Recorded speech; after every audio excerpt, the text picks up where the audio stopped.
Mr. President, the Virginia subs have neutralized the PLA in Scarborough Shoal. Very good. Proceed with the invasion of Taiwan. Sir, there's a cyborg. Abort. President DeSantis, back away from Taiwan or else. It's treason, then? So, full confession. I have no idea what I'm talking about when it comes to military gear. Like, you could tell me those blue balls from the Phantom Menace are used by the Gabonese Navy, and I'd probably believe you. But even so, I'm going to make the argument that AUKUS raises the stakes in the Pacific for no tactical advantage for any of us, but particularly for Australians. Now, on the surface, AUKUS makes a lot of sense because historically, who have always been our biggest two allies? Well, America and Britain. But don't be fooled into thinking that these guys have always been our best friends. During World War II, Churchill tried to direct Australian forces away from self-defense and instead towards Burma to defend the British crown jewel, India. As a result, Prime Minister Curtin pivoted away from Britain and instead turned towards America as our primary defence partner. However, a detail that's often forgotten about Australia during World War II is that we signed the Anzac Agreement in 1944 to limit US influence to north of the equator. After the war, the US marked our Pacific War contribution as 8%, when we marked it at 28%. Whether it be Britain or America, we've historically always been the third wheel. Now, fast forward half a century, and Keating sought to create a new ally, Indonesia, for pretty obvious reasons looking at the map. Keating's hope was that Indonesia would effectively be the Great Wall of Australia, and this marked a huge shift away from the conventional Anglosphere. Add to this that by the end of the century, British involvement in Asia was minimal, as they withdrew their troops to quote them east of Eden all the way back in 1971. Add to this that under Kevin Rudd, Australia wanted to position themselves as an intermediary power between the US and China. Militarily, Australia retained their ties with America, but now economically, they were tied to China. All this to say that when we signed the AUKUS agreement in 2021, it was an alliance that went backwards rather than being a continuation of existing alliances.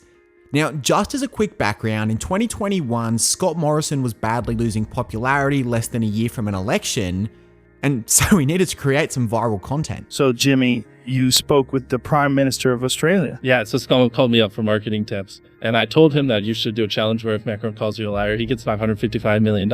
And so after Morrison decided to listen to Mr. Beast, he informed Emmanuel Macron that he was withdrawing from the 2016 nuclear sub deal. Mr. Mitchell, you're going down a dishonest path. Don't do it. What do you mean, Qui-Gon? Scott Morrison never spoke to Mr. Beast. Tell the truth. Fine. Scott Morrison had effectively torched Australia's relationship with China by referring them to the WHO for the outbreak of COVID, and during the G7 summit in June of 2021, he sussed out the possibility of a trilateral agreement with the UK and America. The US pounced on this and offered Australia nuclear submarines. This was perfect for them because China's naval buildup in the Pacific could be well countered by having a Pacific nation house these subs, and also kind of in a way that skirts around the fact that by international law, we're not supposed to have nukes. But as you might remember, there was one slight issue for ScoMo.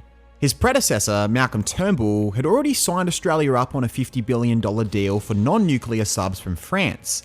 These attack class subs were to replace the outgoing Collins class, and France had already spent $2.4 billion developing those subs.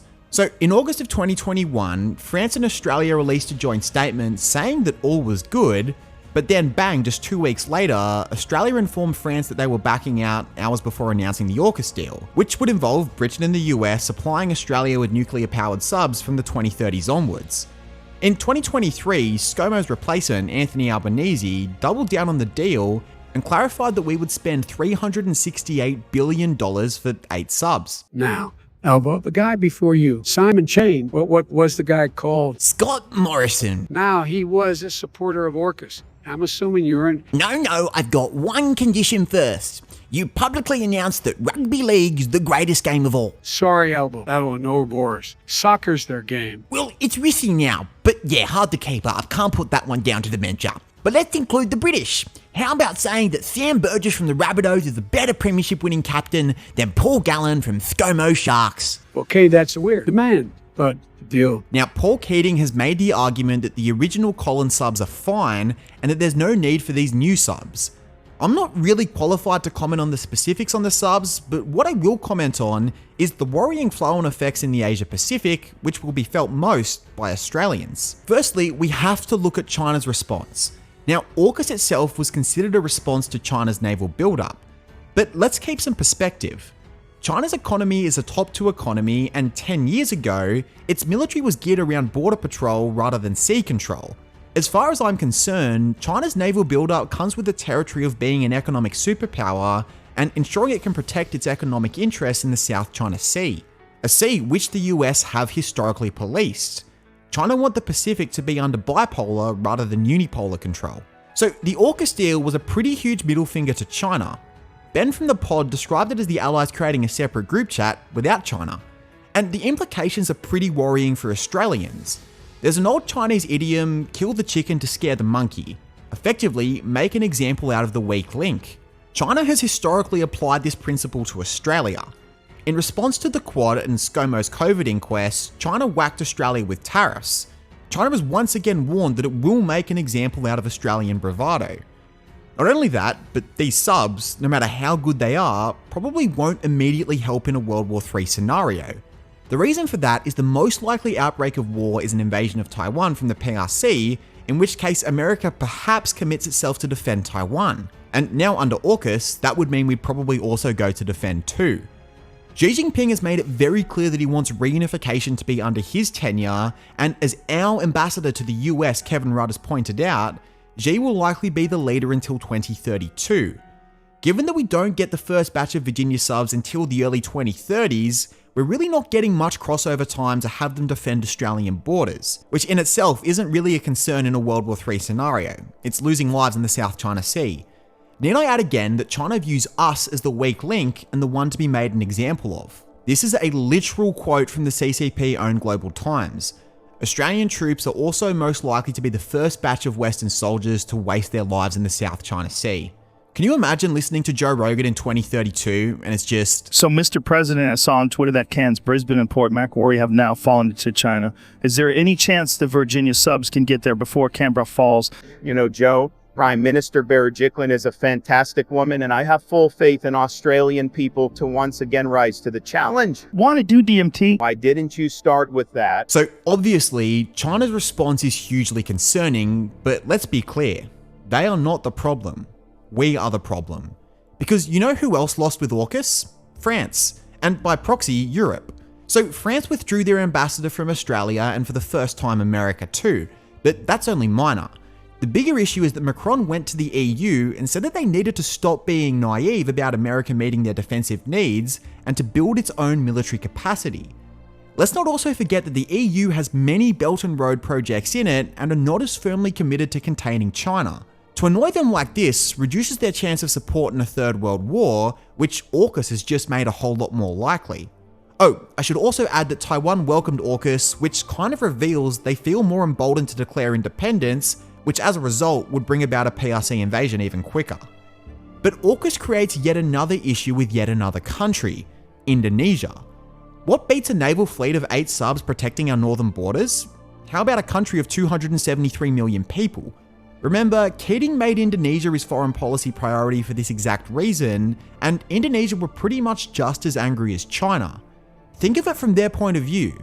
They're sandwiched between 2 nations that have put themselves into an arms race, and they really want us just to chill out. Indonesia was so annoyed that they cancelled a state visit that was scheduled for ScoMo, and this is as big a threat to their sovereignty as being caught between the Japanese and the Dutch in World War II. In 2022, Indonesia submitted a working paper to the UN criticising AUKUS for allowing non-nuclear weapon states to have nuclear-propelled submarines. Though Labour has done some good work on repairing the relationship with Indonesia, AUKUS has simply put them so far offside that they would be very slow to fight on our behalf and be the first barrier for Australian defence. A far more prudent strategy for them would be to simply allow Chinese ships to sail through their seas. This is really grim. No matter how well these nuclear subs allow for the protection of the Australian mainland down the track, it makes the prospects of World War III much greater and perhaps much darker. In a best case scenario where our borders are adequately protected, it's worth remembering that the bulk of Australian fighting would then take place in the South China Sea, where the carnage would be unimaginably terrible. As a school teacher, I don't view the AUKUS situation as China being unable to storm our beaches, but instead that the students that I teach are being signed up to fight a war down the track for the interests of another nation. And repositioning Australia's role in this actually starts from the ground up. Western media coverage of China has basically become this.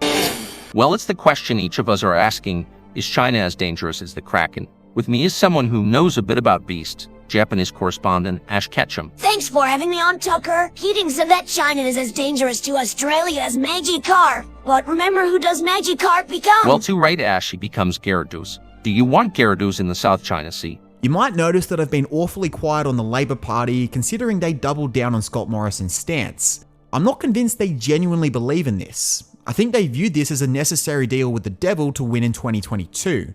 Remember, ScoMo called Albo the Manchurian candidate, and Dutton targeted Labour with being Chinese shills. Given how skewed our media coverage of China is, appearing remotely sympathetic to China is an electoral risk that Labour is simply unwilling to take. Let me know below, is this a deal that Albo had to make? Albanese has shown himself to be quite risk averse, and with Dutton now as opposition leader, national security is the greatest drum that Dutton can beat. But if Albo takes that power out of his hands, then Dutton's not a particularly worrying opposition leader. That's why it's incumbent upon us to know what we're talking about with China. Fears born out of ignorance, and Fairfax and Murdoch have taken full advantage of that, drumming anti-China hysteria to Cold War levels. You being informed about China won't just help you decide on whether you should enlist to fight in a potential World War III or not, but actually takes the ammo out of the hands of our media and out of the hands of Dutton. I am certain that Penny Wong is one of our best diplomatic negotiators and that AUKUS goes against her negotiator tendencies, but a population that encourages this rather than fears this will put enough pressure on the Labour Party to negotiate with China while we still have the time. You can put yourself in a position to best counter the media's fear-mongering by learning about China. We've got loads of videos on Chinese history on the channel, and if you want to learn more about Keating's approach to Indonesia, click here.